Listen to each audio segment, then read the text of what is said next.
Good morning, students. Today our topic is again adverb, remaining part of the adverb, that is part 2. So let's start. Remaining part we had already done 11 parts. Now the 12th one is relative adverbs. This is a kind of adverb.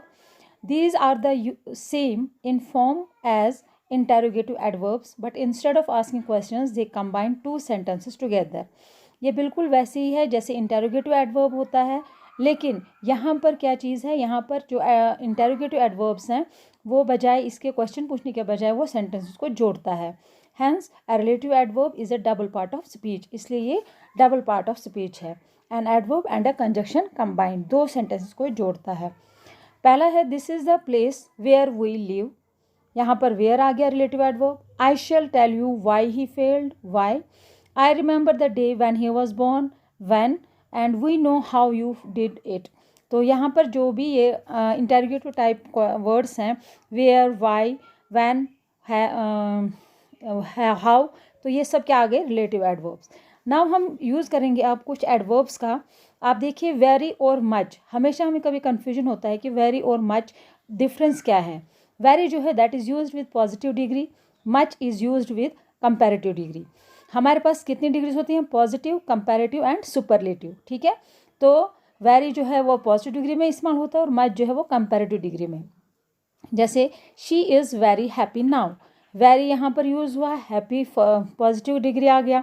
She is much happier now, अब वो पहले से बहुत ज़्यादा खुश है, तो much यहाँ पर कंपैरेटिव डिग्री के साथ आ गया. Then 14th one, very is used with present participle. Present participle आपको पता ही है, present, past and past participle. Much is used with past participle.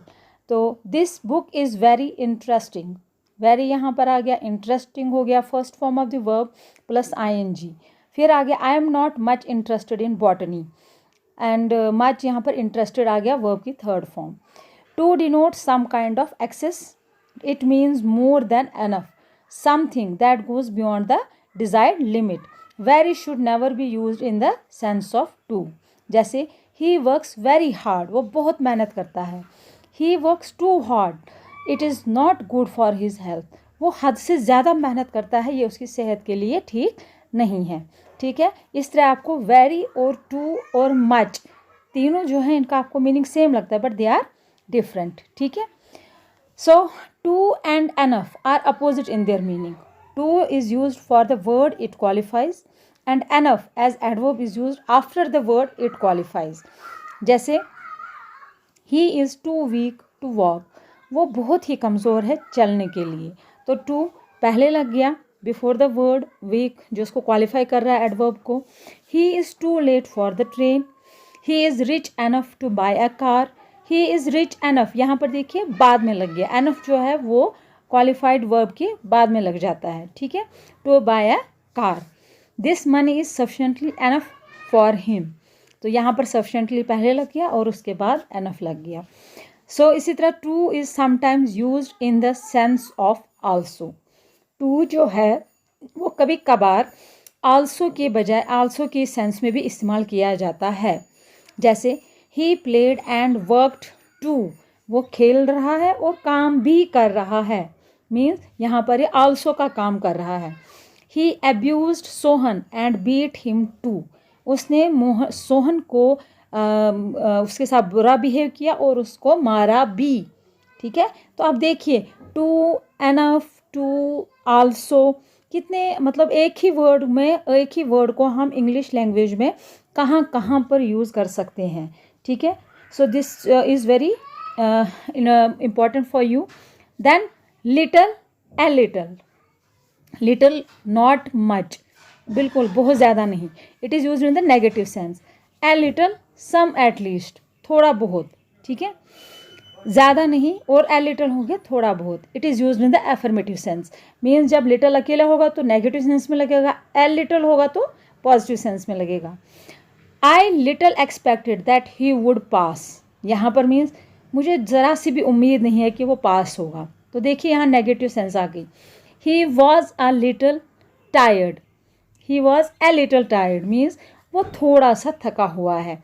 देखिए ऐसे कितना फ़र्क पड़ गया. अब सिंस और ago, since, ago, before, already, since, from then, from some time in the past up to now, जो पीछे से था और अभी भी चलता आ रहा है। एगो हो गया एज एन एडजेक्टिव, तो it follows in noun, its noun, ठीक है। As an adjective it follows its noun. As an adverb it is used in the expression long ago. देखिए, एज एन एडजेक्टिव ये noun को follow करता है, और as an adverb ये expression को, जैसे long ago. Before it is an adverb of time, it signifies formerly. Already it denotes that something has happened period to the time, कुछ already हो चुका है इससे पहले ही, दैट इज ऑलरेडी। मैंशनड और थॉट ऑफ, जिसके बारे में आपने सोचा हो या मैंशन किया हो। अब देखिए, he met me 2 years ago, यहाँ पर ये एडजेक्टिव में आ गया कि वो मुझे 2 साल पहले मिला था। He met me long ago, as an adverb, वो मुझे बहुत देर पहले मिला था। I have not seen him car ever since, मैंने उसे कभी भी आज तक कार में नहीं देखा है। आई सा हिम ओनली वंस बिफोर, मैंने इससे पहले उसे एक ही बार देखा है। I have met him already, मैं उससे पहले ही मिल चुकी हूँ। तो इस तरह से आप देखिए, सिंस, एगो, बिफोर, ऑलरेडी, ये जो ऐसे एज एन एडवर्ब कैसे इस्तेमाल किए जाते हैं इन सेंटेंसेस में, ठीक है। जैसे अब लिटल और a little, it is very important to know the difference between these two, and also since, ago, before, already, and to know the between the time, ये भी टाइम के साथ लगता है, ये भी आपको पता होना चाहिए, ठीक है। इसके बाद आ गया आपका लास्ट वन है ये, yes is use to give an answer in the affirmative, it is followed by an affirmative verb. No is used to give an answer in the negative, it is followed by a negative verb. Did he work hard? Yes, he worked hard. No, he did not work hard. Did he not work hard? Yes, he did not. Yes, he did work hard. No, he did not work hard.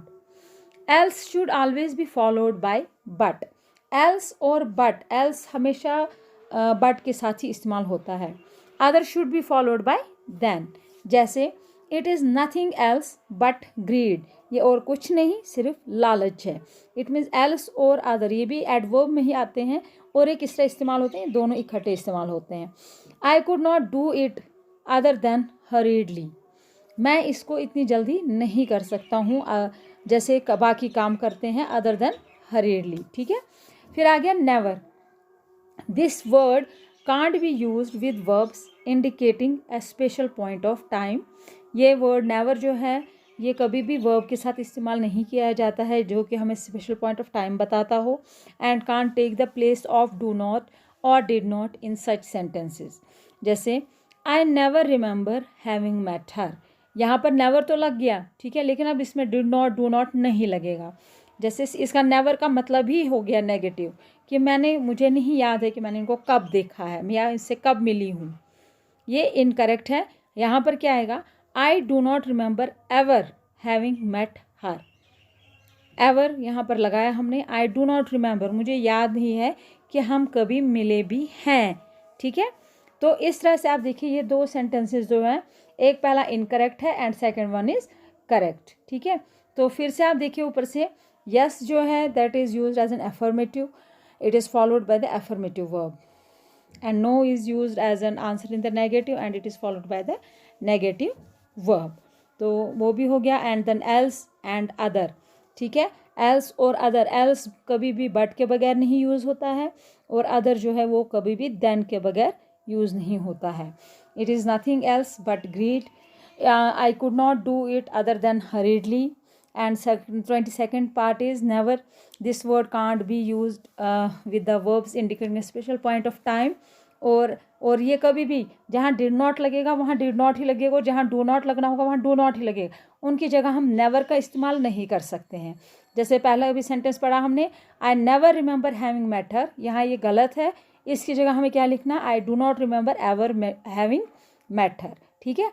तो इस तरह से हमने ये adverb की exercise complete कर ली। इसके बाद हमें आपको कुछ वर्ड्स दूंगी, इसमें एक्सरसाइज दूंगी, वो आपको करनी है, ठीक है। Thanks for watching, stay home, stay safe.